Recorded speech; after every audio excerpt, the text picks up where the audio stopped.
Sur cette image fournie par la police, voyez un des bandits recherchés pour son implication dans le braquage en plein jour de l'Axi-Bank à Ndavamamp hier matin.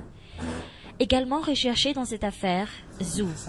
Tous deux sont connus de la police, voyez ayant déjà fait parler de lui dans d'autres braquages de banques ou d'autres attaques à main armée dans la capitale. Selon les explications de cet enquêteur, Zou aurait déjà fait de la prison et c'est un récidiviste. Tout laisse croire qu'après avoir purgé sa peine, il serait revenu aux affaires. Tandis que plusieurs dossiers pèsent déjà sur Vouaille, il fait déjà l'objet de recherches depuis quelque temps. La section criminelle de la police prend en main cette affaire. Encore une fois, la caméra de surveillance de l'Axi-Bank a permis aux enquêteurs de connaître l'identité des braqueurs. Les forces de l'ordre ont procédé à une comparaison de la mode opératoire des bandits lors des nombreuses attaques perpétrées dans les banques de la capitale.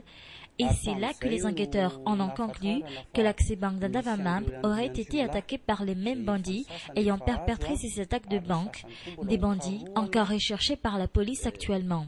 Cette fois-ci, les enquêteurs veulent encore aller plus loin dans cette affaire. Ils étaient pas moins de 3 personnes à participer à cette attaque.